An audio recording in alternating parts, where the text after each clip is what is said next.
Hello दोस्तों, नमस्कार। मैं ब्रज चौहान और आज से हम नई सीरीज स्टार्ट कर रहे हैं जिसमें मध्य प्रदेश के 55 जिलों की जिलो वाइज डिटेल देखेंगे, जिसमें उसकी जो प्राचीन स्थिति के कैसी थी, उसकी राजनीतिक कैसी थी, भौगोलिक स्थिति, आर्थिक स्थिति, सांस्कृतिक और पर्यटक की दृष्टि से कौन सा जिला महत्वपूर्ण है हम देखेंगे।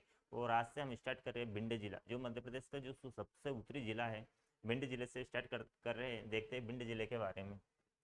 बात करते हैं भिंड जिला। भिंड जिला जो मध्य प्रदेश का जो चंबल क्षेत्र में दिखाई देता है।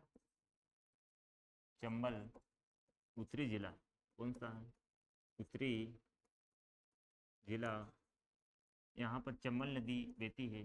जो चंबल नदी अवनलिका कौन सा अवनलिका कटाव करती है, जिसके कारण यहाँ पर खंडरों क्या खंडरों का निर्माण होता है।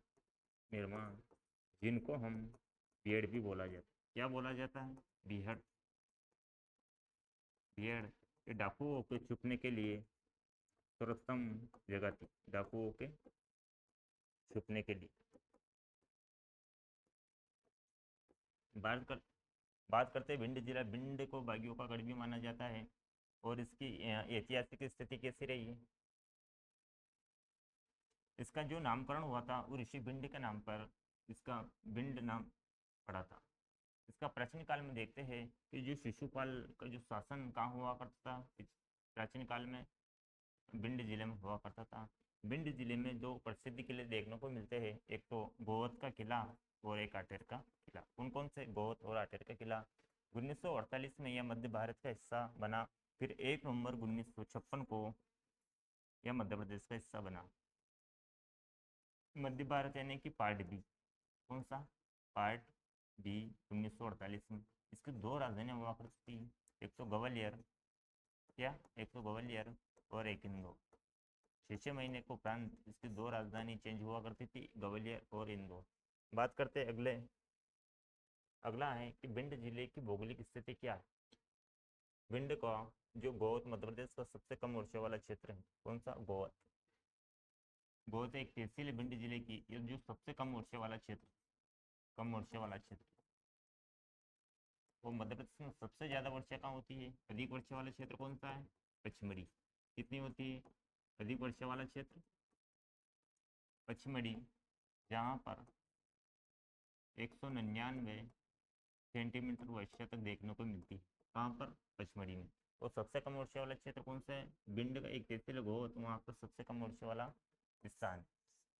जो भिंड में न्यूनतम अनुसूचित जनजाति एसटी, न्यूनतम अनुसूचित जनजाति वाला जिला है। सबसे न्यूनतम एसटी कहाँ पाई जाती है? भिंड जिले में। मध्य प्रदेश में सबसे कम लिंगानुपात वाला जिला भी भिंड है।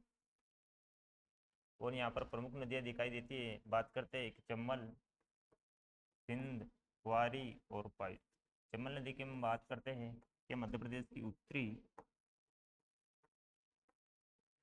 उत्तरी सीमा भी निर्धारित करती है। कौन सी नदी? चंबल नदी उत्तरी सीमा भी निर्धारित करती है। और यह यमुना की सहायक नदी है। इसकी यमुना की सहायक नदी। बात करते हैं भिंड जिले के बारे में आगे। और जो कि यहाँ पर आर्थिक उत्पादन केंद्र व इकाइयाँ क्या क्या? जो मालनपुर औद्योगिक केंद्र है भिंड में है। यहाँ का एक औद्योगिक क्षेत्र है मालनपुर में, जो इसराइल के सहयोग से, किस देश के सहयोग से? इसराइल के सहयोग से यहाँ पर लघु शस्त्र का निर्माण इकाई स्थापित की है। जो युद्ध में सैनिकों के लिए अपने जो शस्त्र बनाते हैं, क्या क्या चीज़ें उनके लिए उपयोगी होती है, वह इसराइल के सहयोग से मालनपुर, जो कि भिंड में एक जगह है, वहाँ पर स्थापित की गई। बात करते हैं आगे।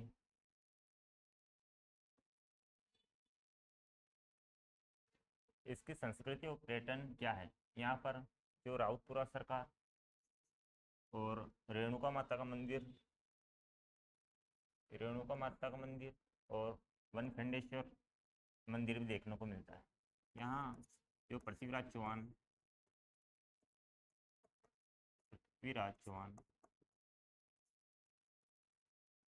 से संबंधित माना जाता है। कौन सा? वनखंडेश्वर मंदिर। इसके अलावा इसके एक और क्या स्पेस इसमें कि भिंड को बागियों का गढ़ भी माना जाता है, और यह डकैतों की भूमि भी बोला जाता है किसको, भिंड को। तो क्लास कैसी लगी, बिल्कुल लाइक कीजिए, कमेंट कीजिए, शेयर कीजिए और सब्सक्राइब कीजिए। और आगे से हम दूसरा जिला पढ़ेंगे। ऐसे लगभग लगभग हम 55 जिलों की जिलो वाइज उसकी प्राचीन क्या है, आर्थिक स्थिति, भौगोलिक और राजनीतिक, सांस्कृतिक, पर्यटन, वो सभी देखेंगे। Thank you, welcome.